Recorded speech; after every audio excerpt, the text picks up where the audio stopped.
आणि आता घेणार आहोत दिवसभरातील काही महत्त्वाच्या बातम्यांचा वेगवान आढावा। यवतमाळच्या वणी विधानसभा मतदारसंघामध्ये काँग्रेसची शेतकरी न्याय यात्रा, काँग्रेस युवा नेते आशिष खुलसंगे यांच्या नेतृत्वाखाली यात्रा सुरू। 11 ऑगस्ट ते 22 ऑगस्ट पर्यंत यात्रा असणार। दौंडमध्ये शरद पवार गटाचा आमदार झाला पाहिजे। दौंडमधील शिवस्वराज्य यात्रेमध्ये बजरंग सोनावणे यांचं कार्यकर्त्यांना आवाहन।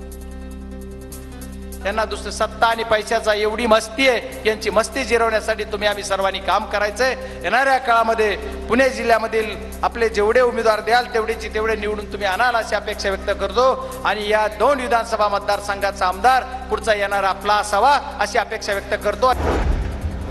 पिंपरी चिंचवड शहरामध्ये 16 ऑगस्ट रोजी अजित पवार गटाची जनसन्मान यात्रेची सभा। पार्थ पवार यांच्याकडून जनसन्मान यात्रेच्या सभेपूर्वी मैदानाची पाहणी, मैदानस्थळी क्रिकेट खेळण्याचा देखील आनंद घेतला। कराडमध्ये विधानसभा निवडणुकीच्या अनुषंगाने भाजपचे जिल्हास्तरीय अधिवेशन, केंद्रीय राज्यमंत्री मुरलीधर मोहोळ यांच्या हस्ते शुभारंभ। धाराशिवच्या परंड्यामध्ये राष्ट्रवादी, भाजप आणि ठाकरे गटाच्या कार्यकर्त्यांचा शिंदे गटात प्रवेश। आरोग्यमंत्री तानाजी सावंत यांच्या नेतृत्वामध्ये शेकडो कार्यकर्ते शिंदे गटात दाखल। अकोल्यामध्ये उपमुख्यमंत्री देवेंद्र फडणवीस यांच्या ताफ्यामध्ये मोठी चूक। फडणवीसांचा ताफा महामार्गावर तर सुरक्षा यंत्रणेचा ताफा कृषी विद्यापीठातच राहिला। ऐनवेळी पोलिसांमध्ये प्रचंड गोंधळ।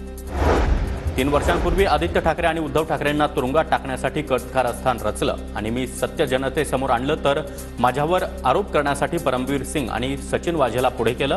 ट्विट करत अनिल देशमुखांची फडणवीसांवर टीका। भाजप अकोला जिल्ह्यातील 4 विधानसभेच्या जागा लढवणार, संजय कुटे यांची माहिती। तर विधानसभा निवडणुकीच्या पार्श्वभूमीवर जिल्हा विस्तारात बैठक संपन्न। ठाण्यामध्ये ठाकरेंच्या ताफ्यावरील हल्ल्याप्रकरणी मनसे ठाणे जिल्हाध्यक्ष अविनाश जाधव मुख्य आरोपी, तर 2 वेगवेगळ्या एफआयआरमध्ये 44 जणांवर गुन्हा दाखल। मराठी अस्मितेसाठी लढणारा पक्षच दिल्लीचे आदेश घेऊ लागला, रोहित पवारांची राज ठाकरे यांच्यावर खोचक टीका। मराठी अस्मितेसाठी लढला तोच आता दिल्लीचे आदेश घ्यायला लागलेला आहे। मताचं विभाजन व्हावं आणि महायुतीला कुठेतरी फायदा व्हावा या पद्धतीचं काम आणि काही वक्तव्य त्यांच्याकडनं होत आहेत, ही दुर्दैवी गोष्ट आहे। सरकारी कर्मचारी 29 ऑगस्टपासून बेमुदत संपावर। जुन्या पेन्शनप्रमाणे नवी पेन्शन देण्याची मागणी, सरकारनं तात्काळ अधिसूचना काढावी। अधिसूचनेचा निर्णय होईपर्यंत संप सुरू ठेवण्याचा निर्धार। अमरावतीमधील परतवाडा धारणे रस्त्यावर दुचाकीस्वाराचा अपघात। माजी खासदार नवनीत राणा यांनी अपघातग्रस्ताला मदत केली। त्यांच्यासाठी बहीण नाही तर बायकोच लाडकी होती। लोकसभेमुळे आता लाडकी बहीण आठवली। पवार गटाच्या मेहबूब शेख यांची अजित पवारांवर टीका। महाविकास आघाडीला लाडक्या बहिणीचा त्रास होतोय, सावित्रभाऊ लाडक्या बहिणींविरोधात बोलतात। देवेंद्र फडणवीसांची महाविकास आघाडीवर जोरदार टीका। आता लाडक्या बहिणींचा प्रचंड त्रास महाविकास आघाडीला होतोय। जे सावत्र भाऊ आहेत हे किती नटवरला आले बघा, रोज योजनेच्या विरुद्ध बोलतात आणि स्वतःचं थोबड लावून माझी लाडकी बहीणचं पोस्टर देखील हेच लावतात। मी कर्जत जामखेड सोडू शकत नाही, मी तिथूनच लढणार। आगामी विधानसभेसाठी कर्जत जामखेडच्या जागेवरून रोहित पवारांचं वक्तव्य। तर युगेंद्र पवार यांच्या उमेदवारीसाठी वेगळी रणनीती, बारामतीच्या जागेवरून रोहित पवार यांची प्रतिक्रिया। 400 पारच्या घोषणा देणाऱ्यांना 300चा आकडा देखील गाठता आला नाही। सरकारला सर्व मतदारांनी दाखवलं की सरकार बदलू शकतं, शरद पवारांचा हल्लाबोल।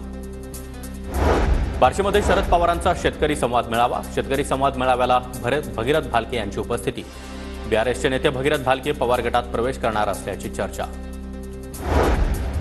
अंजली दमानिया यांना उत्तर देण्यापेक्षा अजित पवारांना अनेक कामं। दमानियांच्या आव्हानानंतर प्रफुल्ल पटेल यांचं प्रत्युत्तर। ज्याला खुमखुमी असेल त्यानं नाद करायचा नाही, जे तुम्हाला येतं त्याच्या 10 पट मला जास्त येतं। तानाजी सावंतांचा विरोधकांवर निशाणा। चिमटा येतात मी चिमटा काढत नाही, मी त्याला बोलावं हे